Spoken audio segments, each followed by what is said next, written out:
Thank you all for coming. And good afternoon and welcome to the morale boosting post-pandemic Wednesday afternoon lecture series. I'll start by introducing the introducer.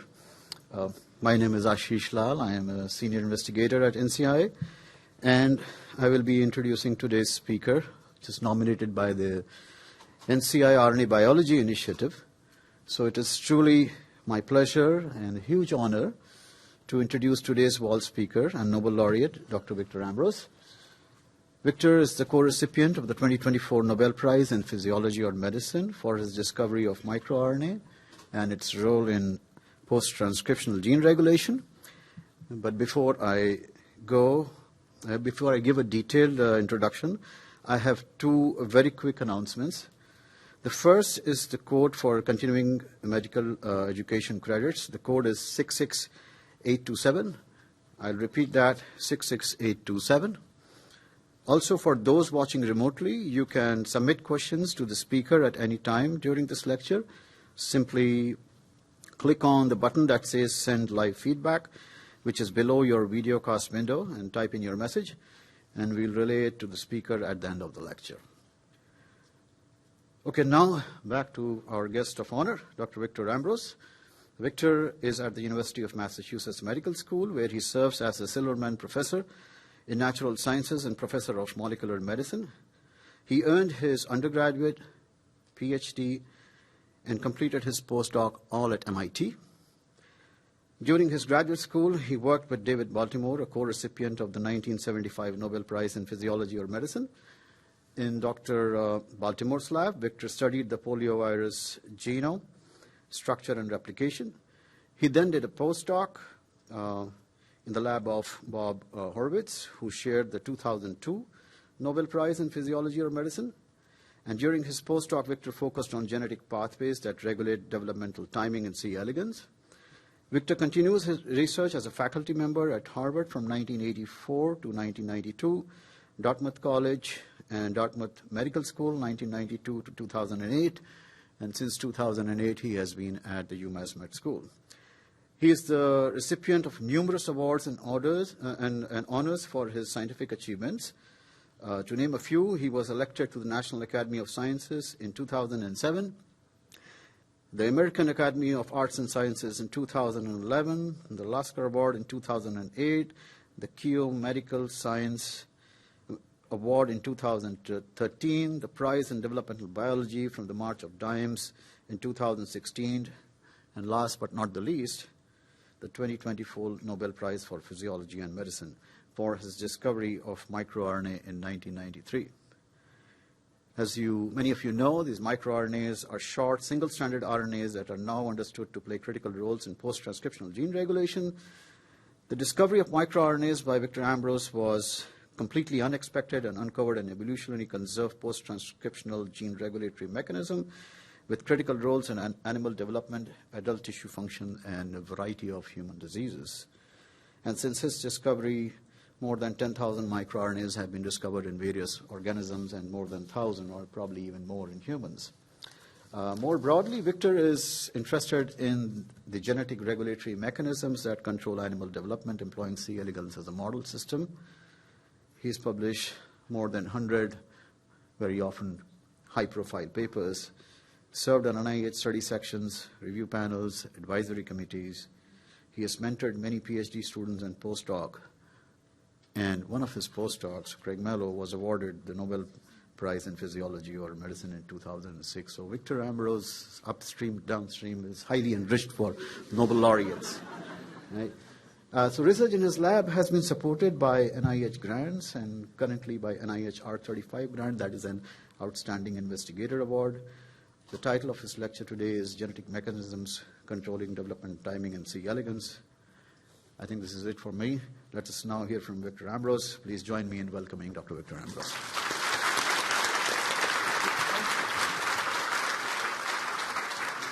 Well, thanks to the RNA group here for nominating me, for whoever it was who decided to invite me, for inviting me, and thanks to all of you for showing up.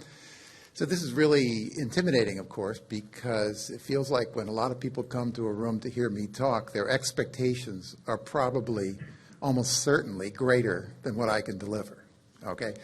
So I'm going to do my best, and I want to tell you in the beginning that I'm really happy to be here, and I'm really honored that you all showed up for this discussion. I spent the morning talking science with a number of groups, students and postdocs and faculty, and I must say my head is spinning from the astonishing and beautiful science that I heard about this morning. And it reminds me once again how important it is what you all and we all are doing, because there are so many incredible mysteries that are right before us about living things. And, my talk today will be a little bit of history, but, I hope to make you also would appreciate that there's really amazing and fascinating stuff that we're learning right up to the moment. So I'm going to talk a little bit about, C. elegans, developmental timing, and microRNAs, which has been my kind of obsession for a long time. In fact, this year marks 40 years of funding from the NIH GMS. And this is for C. elegans research. And it always amazed me every time I went to review my grant that they reviewed it. They renewed it. And it was heartening, incredibly heartening, to know that there are folks on this campus who are really believed in what folks were doing just studying the genetics of a little worm. So we're fascinated by the general problem of how animals get their shapes, how do all the parts made and placed in the right place, all the internal organs specified properly. And of course, we study C. elegans, but in all the animals, of course, the genes specify how they develop.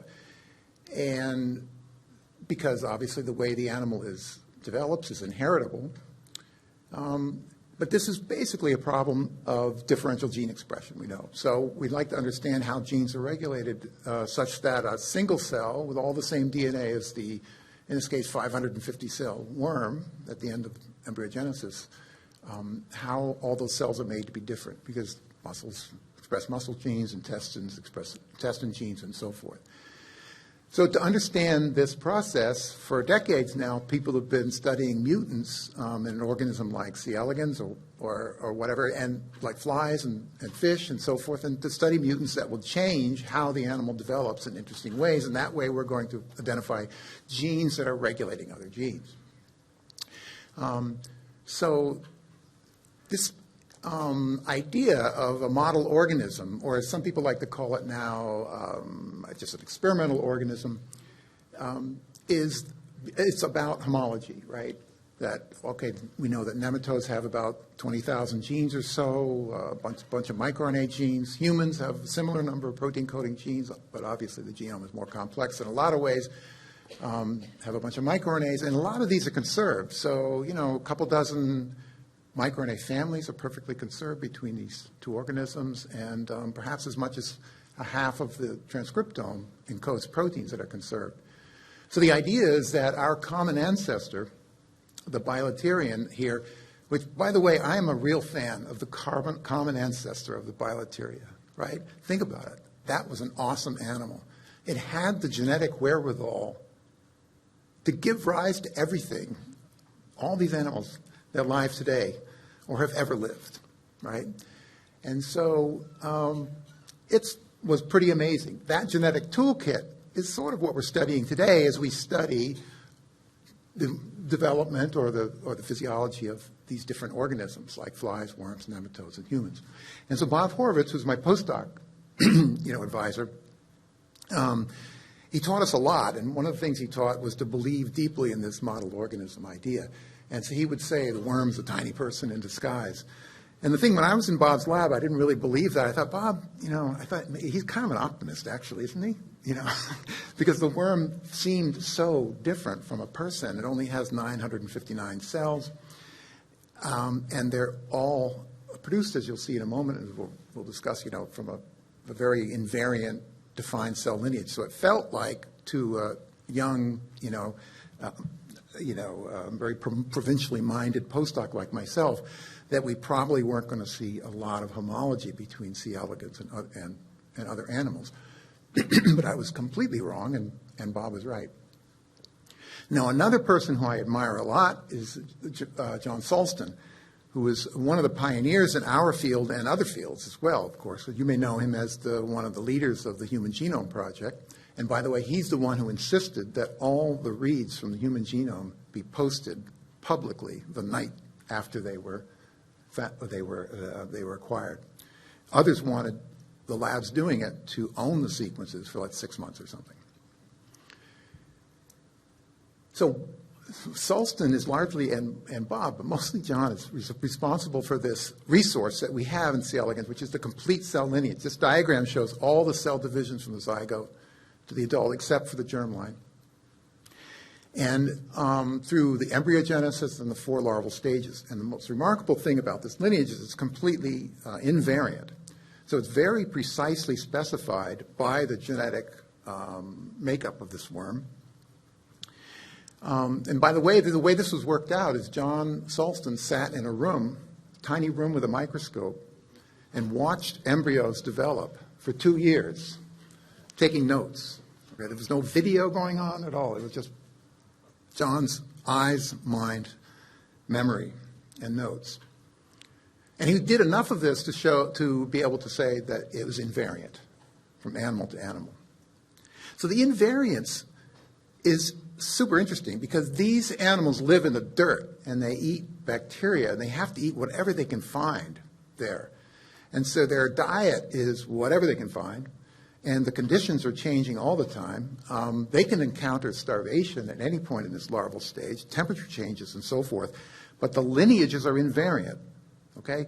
And so we can stress these animals in all kinds of ways and verify that development is completely robust to all the sorts of everyday stresses that the worms encounter.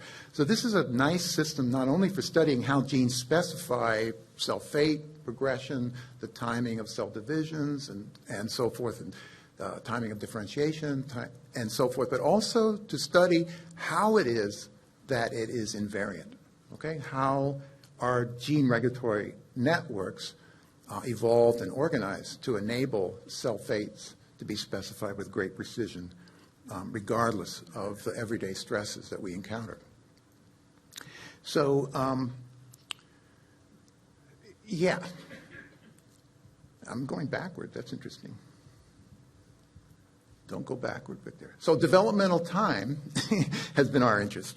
And so the idea here is that events are happening with a very specific schedule in these larvae, and this is an opportunity then to study how it is that genes are regulating cell fate progression.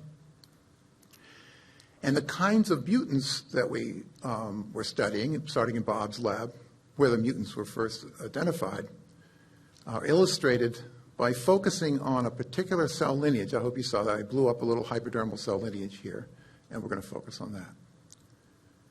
And so the Lin4 mutant, which was identified in Brenner's lab in the 60s, was a loss of function of a gene called Lin4 that maps somewhere in chromosome 2. And throughout the animal, there was this kind of thing happening where cells were repeating programs that normally would be restricted to the first larval stage. So you can see this. Basically, there's a neuroblast that's blue up there on the right in the wild type, and that's repeated in this lineage. And things that was supposed to happen at the second stage doesn't happen. Now, loss of function of this other gene, Lin14, causes the opposite.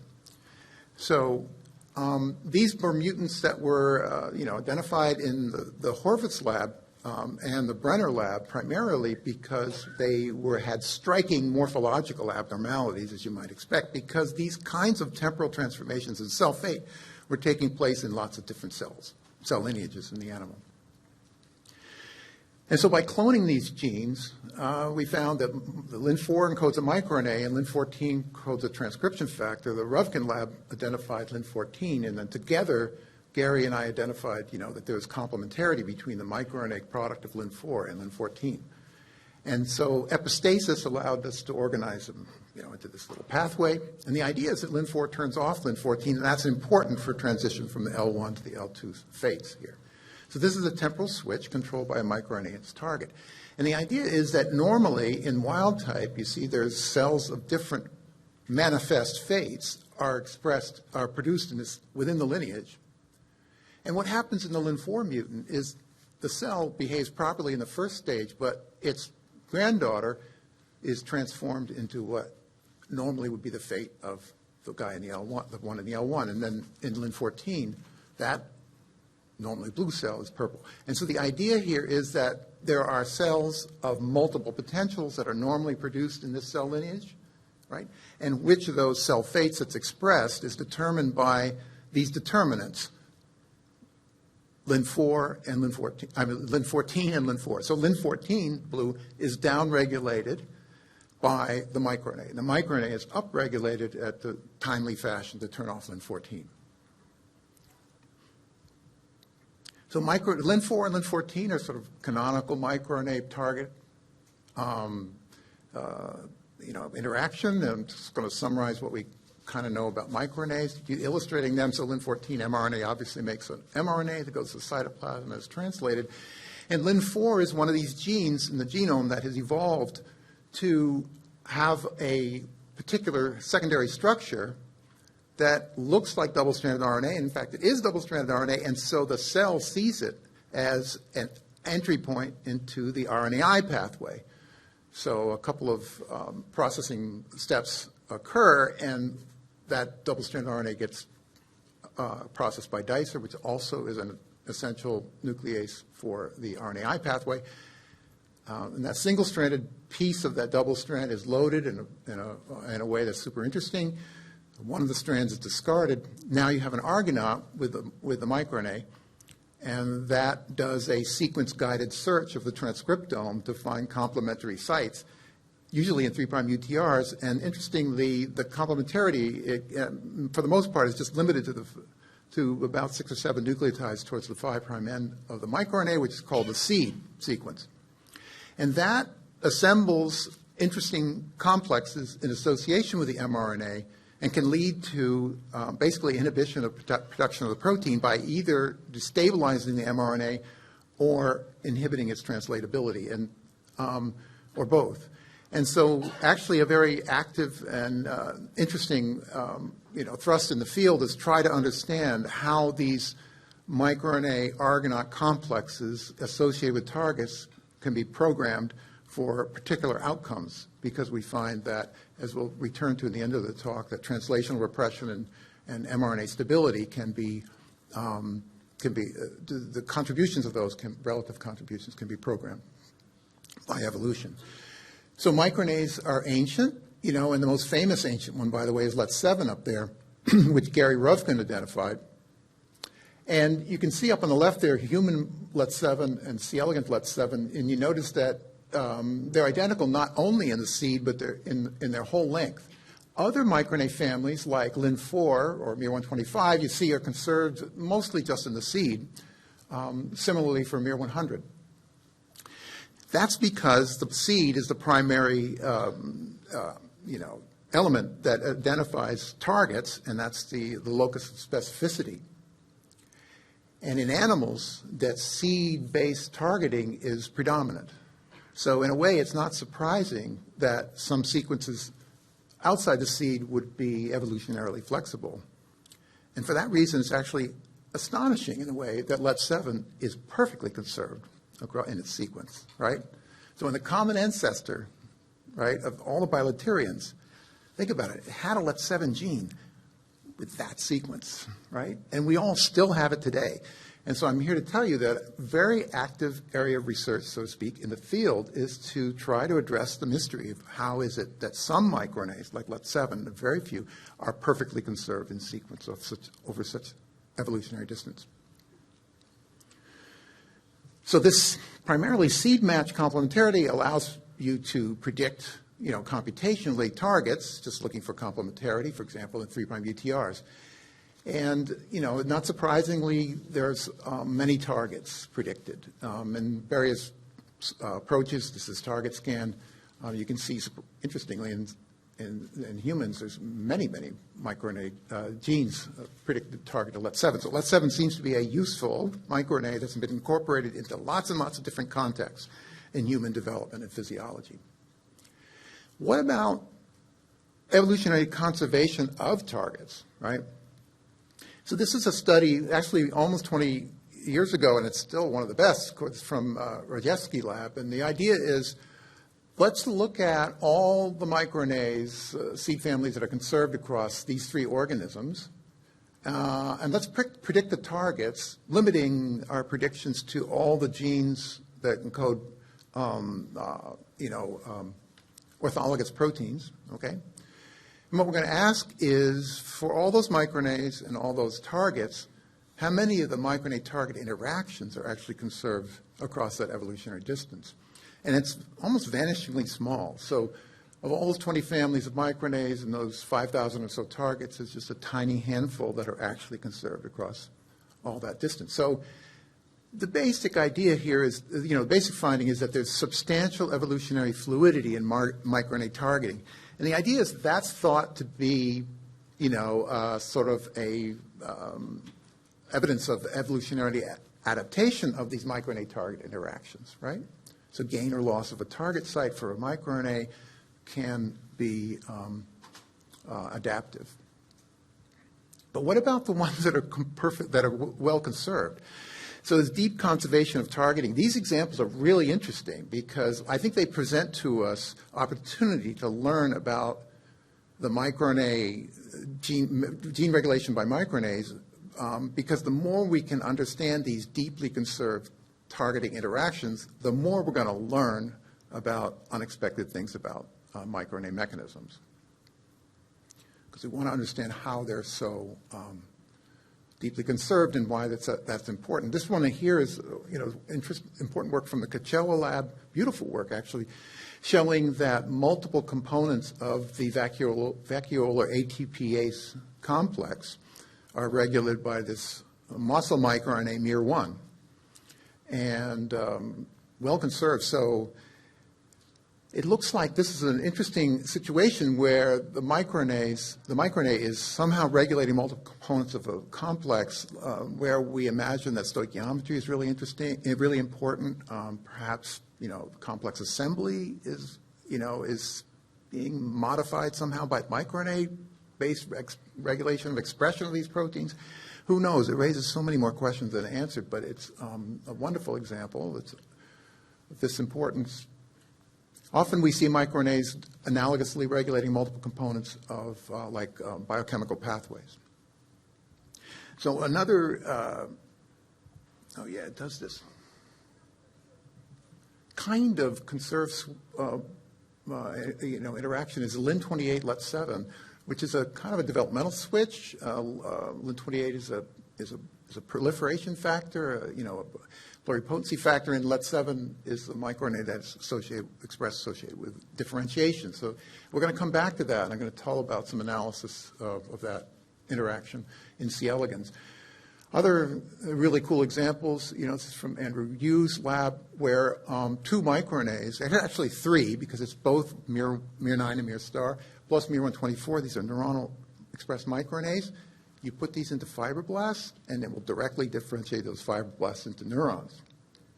So these two microRNAs alone have exert a powerful epigenetic impulse to reprogram cells into neurons. Often microRNAs are in circuits involved with, let's say, gene dosage, genes expressed that are dosage sensitive in their function, and where the microRNA is evidently contributing in ways that will buffer that gene regulatory circuit against stresses. Not surprisingly, microRNAs have been implicated in lots of different, disease contexts, and I'll come back to that after doing this thing here, because I wanted to tell you about some recent findings from unpublished from the lab about this regulation of Lin28, and in the context of C. elegans, developmental timing pathway, this heterochronic gene cascade, as we call it. where the animal goes through 4 larval stages, the fates that are expressed, for example, in these hypodermal cells and other cells are specified by the dynamic expression of these transcription factors, Lin14, hunchback, and Lin29. Lin14 and hunchback have to be downregulated at just the right time, and Lin29 is upregulated. And Lin28 is our focus. And it's a cascade because gene expression of these different components is dynamic. Our focus is on Lin28, and you see Lin28 is downregulated as the L2 stage progresses. And that's on account of the activity of microRNAs and other regulators. And that's the point of what I want to talk about here, is this layered regulation or multiple mechanisms collaborating to downregulate Lin28.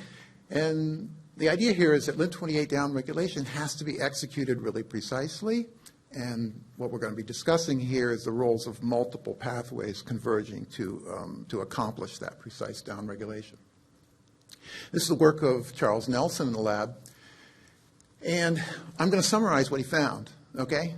And so then I'll show you how he found that. And so basically the idea is that there's 2 levels of regulation of Lin28 protein. One is UTR-mediated regulation of Lin28 translation, or protein production, by microRNAs. And they function more or less redundantly, Lin4 and Let7 family microRNAs. There's also, he found, positive elements in the 3' UTR that act independently of the microRNAs and are sort of balancing the microRNAs. There's a second mode of regulation, which was discovered in the Portman lab, which involves a non-coding RNA, a long non-coding RNA called LEP5, and a LEP2 ubiquitin ligase, which is a beautiful story, where an RNA binding protein, LEP2, also has ubiquitin ligase activity, and it binds together with Lin28 to a target, to the linked RNA, and then Lin28 gets ubiquitinated and turned over. So this is a way of downregulating Lin28 protein that, as Charles finds, essentially these 2 work more or less semi-redundantly, and together they accomplish the normal proper downregulation of Lin28. So LEP5 is upregulated about the same time that the Let7 and Lin4 microRNAs are upregulated.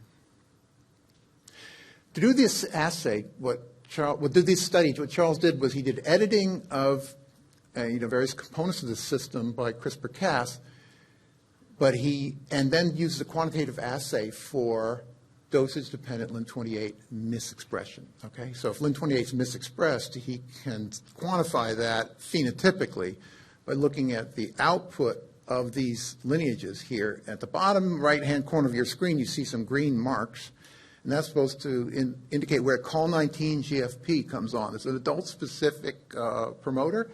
The reporter comes on at the adult stage, the last molt, and any screwing up of this whole network here can result in perturbation of Col19 GFP expression timing.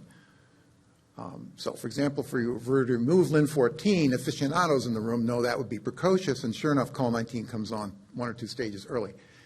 If you fail to downregulate Lin28, which is the subject here, that will ramify in terms of Lin29 not coming on, and the animal repeats the 4th larval stage, and cells will variously, depending on the potency of this gain of function of Lin28, express no Col19. And so what you find is that what Charles did was devise a scoring scheme which represents the degree of Lin28 misexpression, and what happens is with genetically identical animals with some sort of perturbation that he's made, some sort of mutation, they will exhibit a distribution of these phenotypes, and he quantifies the number of cells, worms in the population of each of these phenotypes. And that average is a readout of the phenotypic impact of Lin28 misexpression. So you're going to be seeing some data in a fashion I'll just show you. So in this experiment here, what you see the Lin28 3' UTR, it's got its 2 microRNA sites. And the bar is all green because 100% of the animals are wild type. There's no misexpression of Lin28. Now, if he edits out one site, the Lin4 site, the animal's still normal. You edit out LET7, still normal.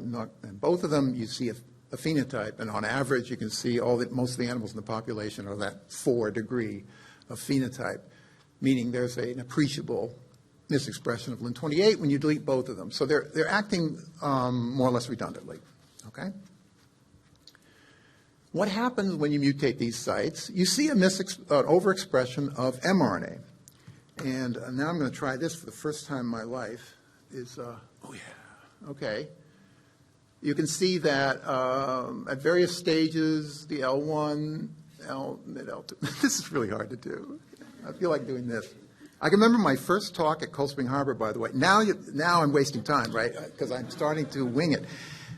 The first talk at Cold Spring Harbor, right, is they had a pointer that was about 30 feet long, a stick. And so you point it up there, and of course, the end magnifies the shaking that's happening, from your knees on up.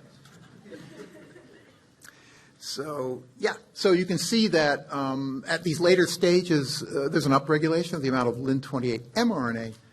And so it indicates that the microRNA sites seem to be contributing about a fourfold difference in the level of mRNA. So just keep that number in the back of your head, fourfold mRNA derepression. So the microRNAs are apparently inhibiting mRNA stability to a certain degree. And what's the relationship between these microRNA sites in the 3' UTR and LEP5 regulation, okay, of Lin28? So here, what Charles is doing is quantifying the amount of Lin28 GFP expression. He focuses on these seam cells, which are actually the cells that are responsible for that lineage that I showed you, the stem cells that are responsible for that lineage that I showed you, and that also express Col19 GFP. So between the L1 and the L4, you can see there's an appreciable downregulation of Lin28 GFP, right, in the wild type. Now, in an animal where the Lin28 sites are deleted, the Lin4 and the LET7 site is deleted, there's an upregulation in the L4 of Lin28 GFP, and that's graphed here. And notice that the amount of upregulation there's still appreciable downregulation, right? Yeah, this is so sad. Yeah, so there's appreciable downregulation, right, nevertheless. Okay, so who's downregulating Lin28 when the sites are missing, right? Okay, and it's LEP5, right? Because LEP5 null, you see also leads to upregulation of Lin28 late, but still there's a heck of a lot of downregulation happening anyway. So when here the sites are present and you get some decent downregulation. Here LET5 is present and you get decent downregulation, but not perfect. So sure enough, when he makes a double where LET5 is missing and the sites are missing, there's complete derepression. So it looks like this LEP5 post-translational regulation and the UTR-mediated microRNA regulation are kind of contributing similar portions to downregulation of Lin28.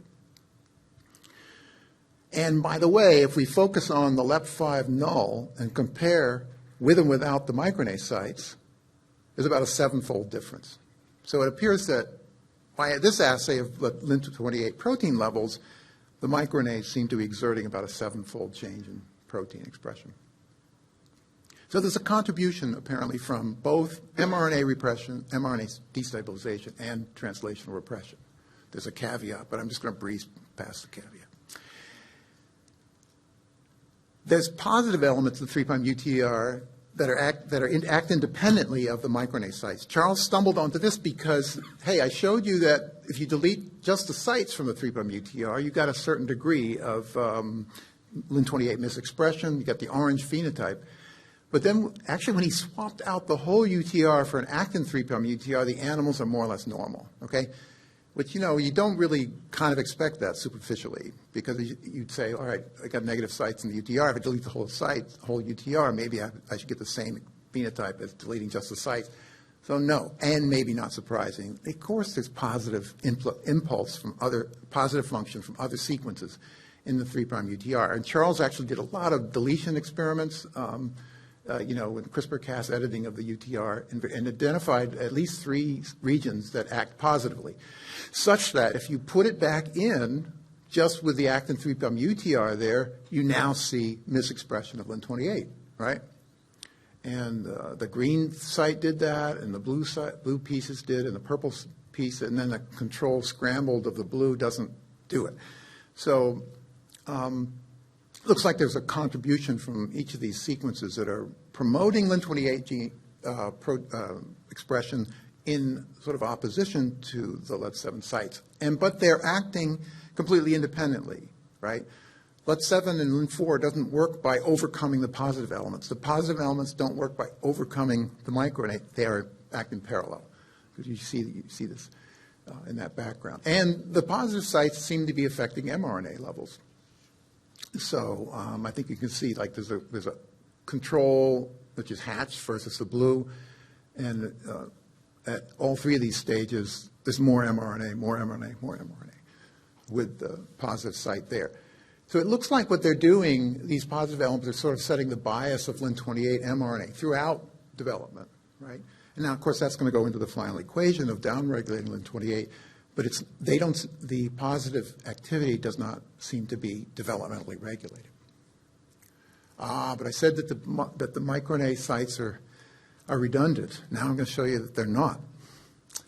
And so in these experiments, what Charles did, he said, okay, maybe the reason why the microRNA sites appeared to be independent when I deleted one or the other, they looked like they were redundant, right, was because LET5 was doing most of the repression, was doing its job repressing. So let's look at a LET5 background, right, and now ask, if I delete, and sure enough, you get the LET7, you get the actin 3' UTR is retarded.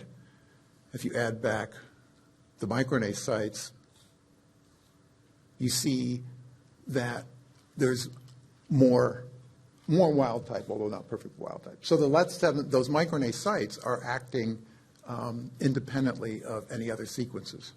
And the experiment I thought I was going to show you was that actually if you delete one site at a time, you do see a phenotype in the absence of LET5. So the last thing I want to tell you about this story here has to do with robustness, let's say. So basically it is, why is there these multiple inputs regulating Lin28? And I guess the idea here is that maybe that has to do with the fact that the worm, as I mentioned earlier, develops so well despite everyday stresses that it experiences. So what Charles did was check to see if maybe there's evidence that these modes of regulation of Lin28, particularly the microRNA regulation,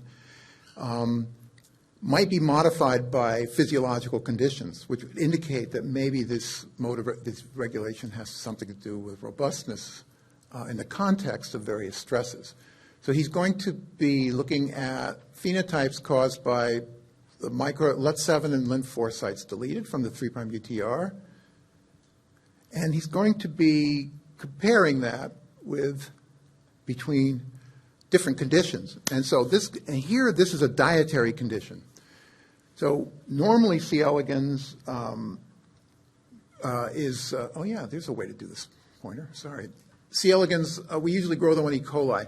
But they also, experience in the wild, by the way, pathogenic bacteria, and one of it is Pseudomonas aeruginosa. And so ordinarily, this virulent strain of Pseudomonas aeruginosa, PA14, is a pretty good food for C. elegans. In fact, sort of kind of poignantly, they love Pseudomonas aeruginosa and they grow really well on it, except they get killed when they become adults.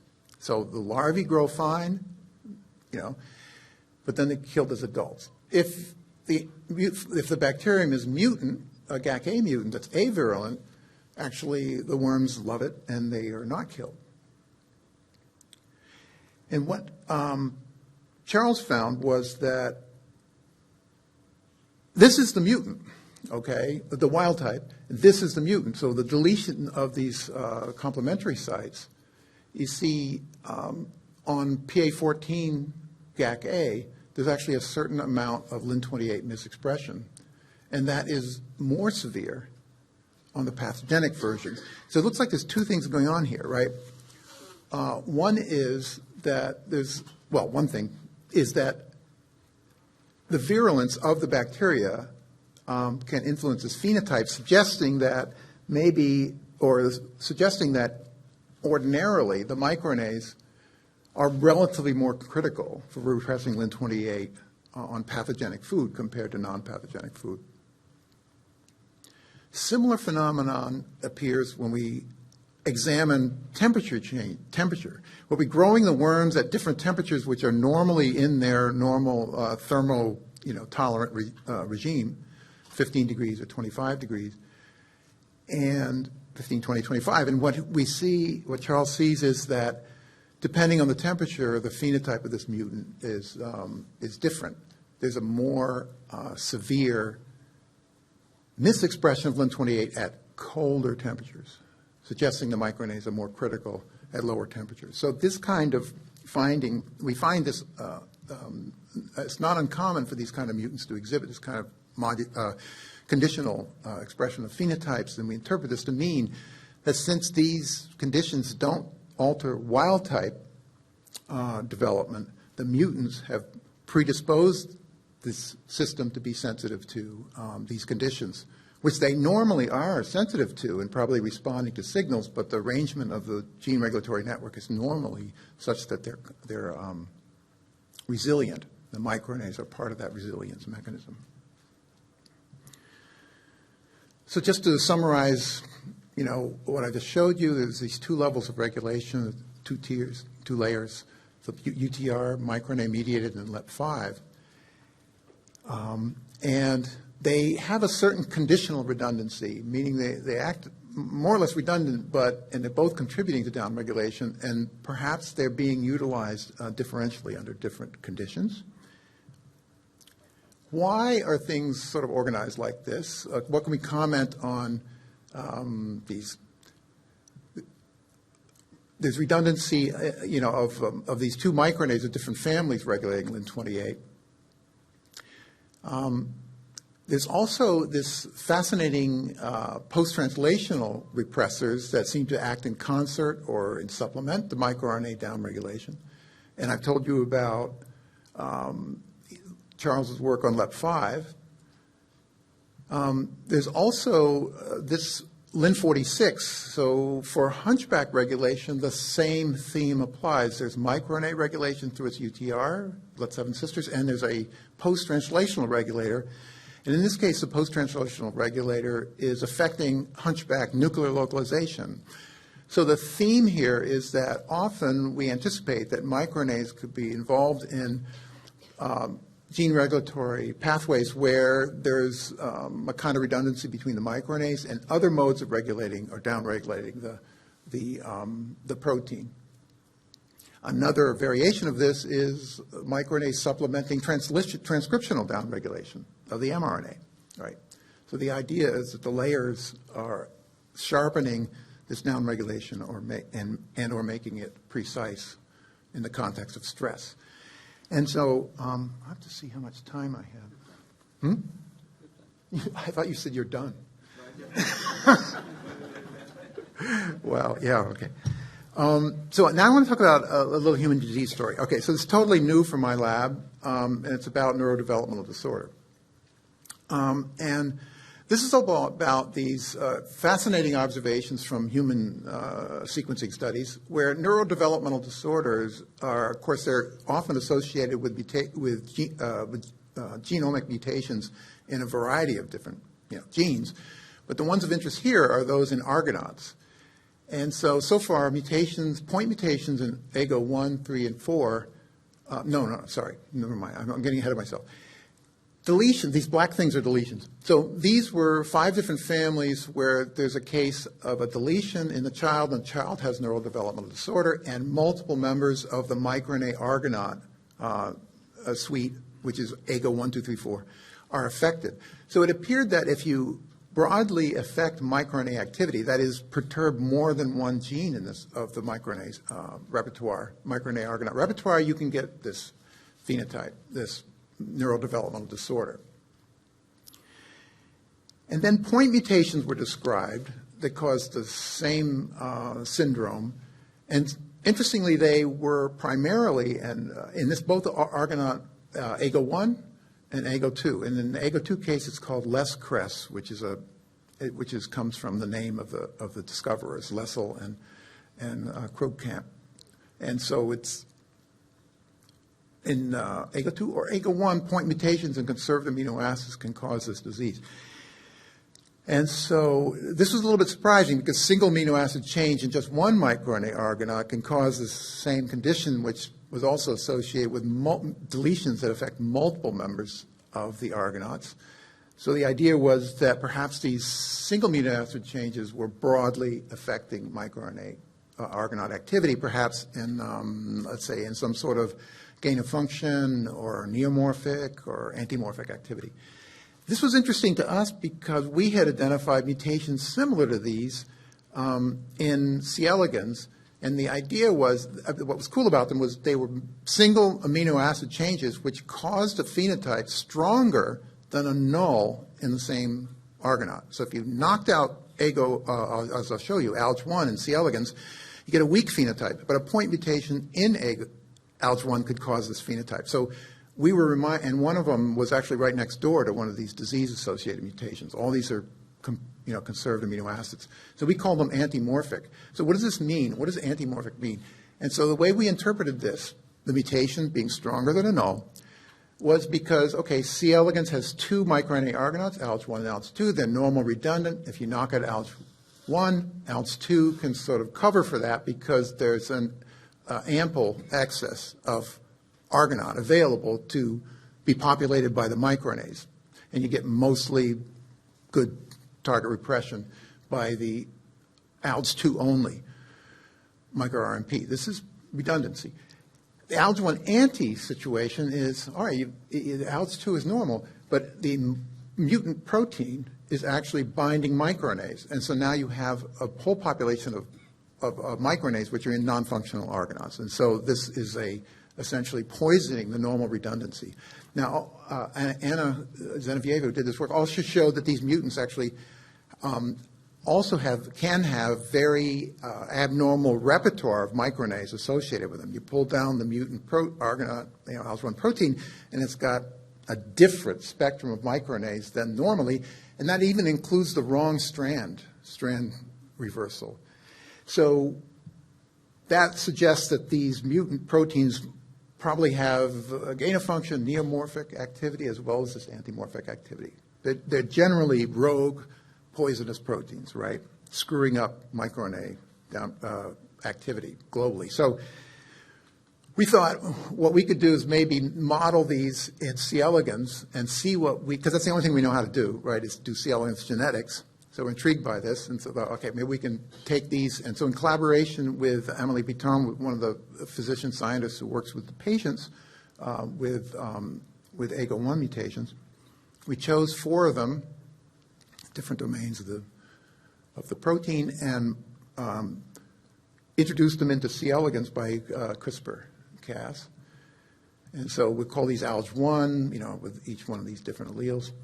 And then we do developmental phenotypes, heterochronic viability, and so on.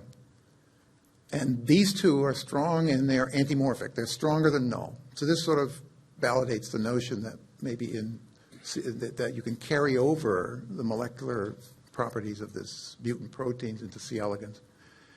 These were more mild. So then Oscar Duan, who did this, looked at molecular phenotypes. And so, the way you do this is to make the lysate of worms, do an IP of ALG1, and look at what microRNAs come down with it, right? And we can also look at whether, at all the repertoire of microRNAs in the worm. So what's the impact of this mutant protein on the microRNA repertoire of the worm, and in particular also what microRNAs are associated with the mutant protein. And then we look at effect on targets. And so he does, ribosome profiling, which of course is accompanied by RNA-seq. So you can measure all that, and for each gene in the genome, measure a translational efficiency. So we can measure the effect of the mutant on all the transcripts, levels, and translational efficiency, but of course we want to focus on microRNA targets in this analysis. And so what Oscar found is really interesting. We're going to compare here just two of these variants because they have this difference, which is interesting. So the H751L and the F180Del. So which microRNAs are disrupted by these mutants? And they're different, but there's some overlapping microRNAs that are disrupted. Now, what I mean by that is when you IP the protein, either that microRNA is associated with the mutant protein in a way that's different from wild type, or its overall level in the animal is changed somehow with the mutant protein somehow having an effect on biogenesis. So but they're different, okay? So each of these mutant proteins is interacting with the microRNA milieu in a different way. Not surprisingly, then, there's distinct, although some overlapping, effects on the translatome from these two variants.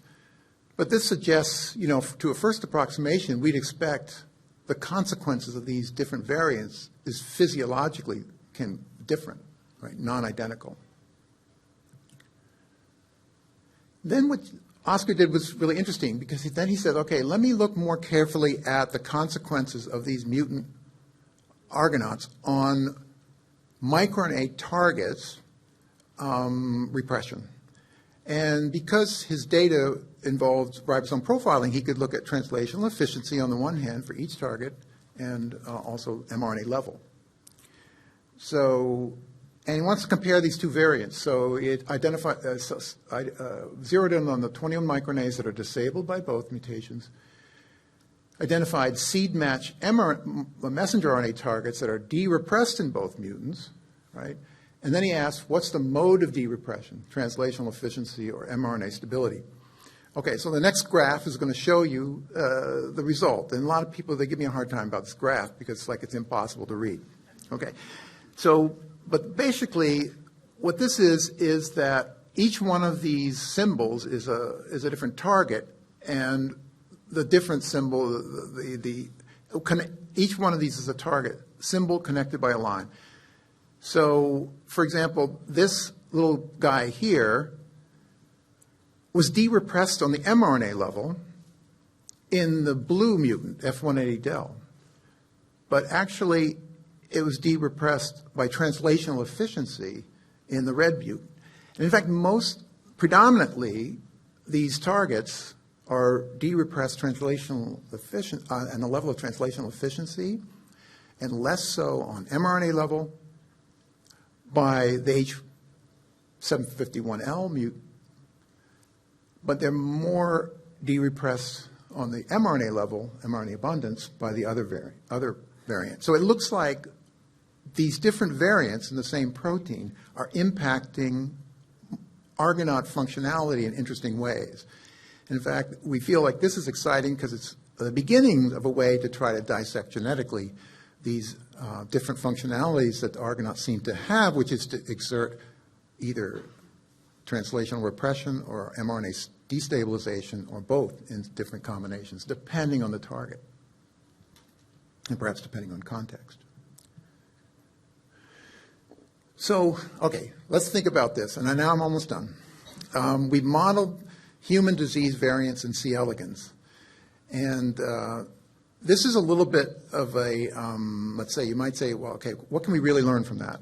And the first thing I'm here to tell you is we cannot look at what the molecular phenotypes elicited by a variant introduced into C. elegans argonaut.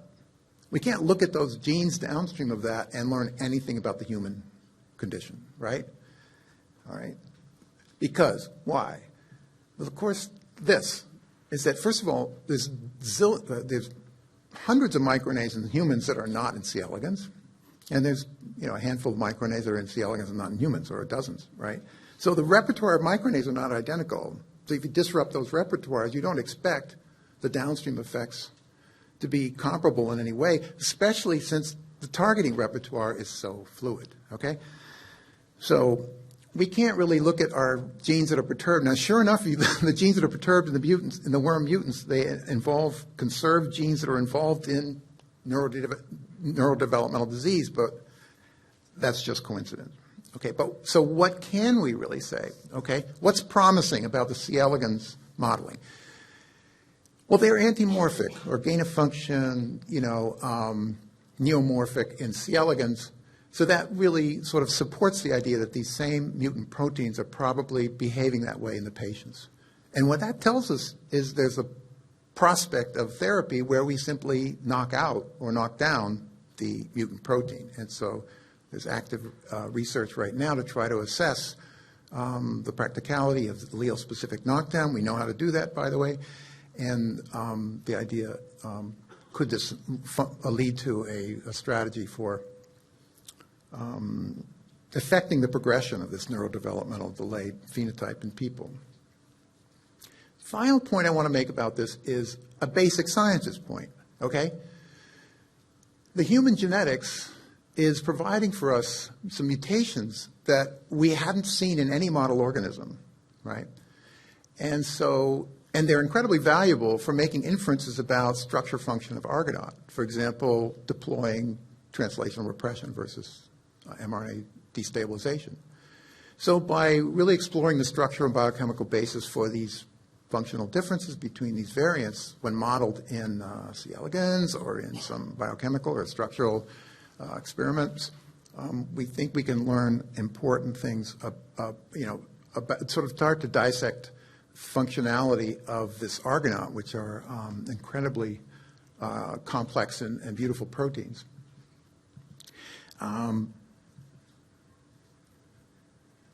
And similarly, a recent paper came out from Ian McCrae and coworkers exploring in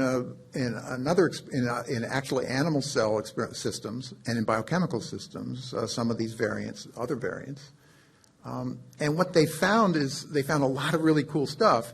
And one of the amazing things is that different variants can have, in this case, different effects on the kinetics of microRNA, of the microRNA Argonaut interaction with targets, either compromising or accelerating these kinetics, right?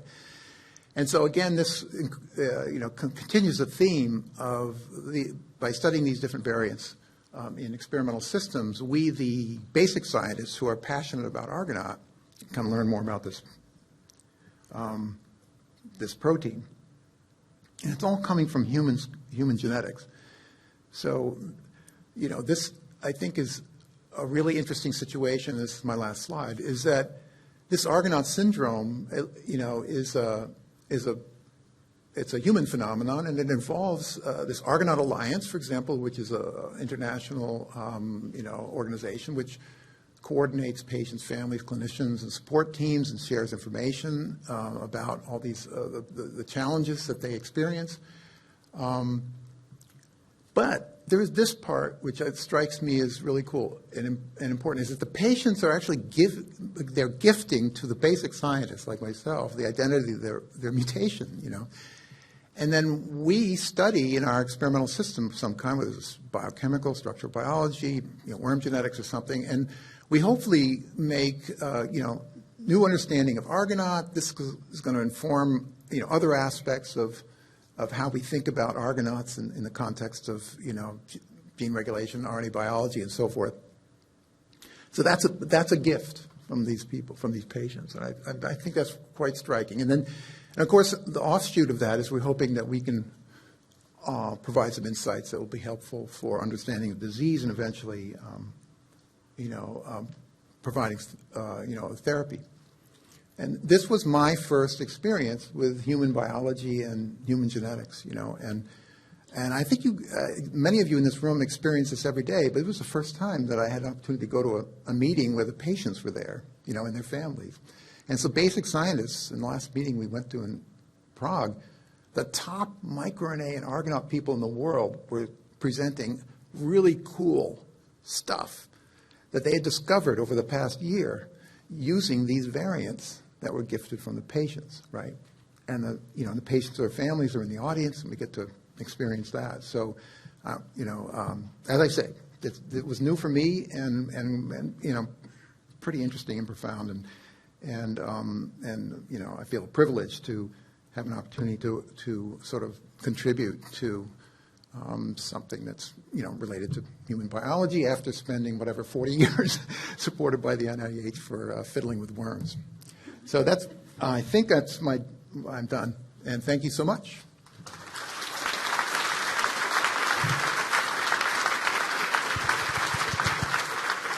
We certainly do have time for a few questions. We're at the hour, but I can ask one that's online right now.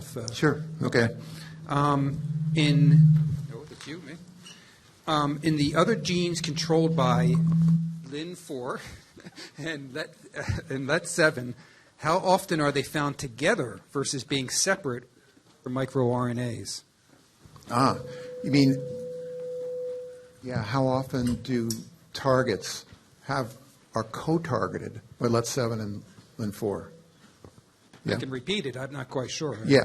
In the other genes controlled by LIN4 and LET7, how often are they found together versus being separate or with other microRNAs? Yeah, it's very common for 3' UTRs that contain microRNA sites for LIN4 or LET7 to have sites for other microRNAs. Mm-hmm.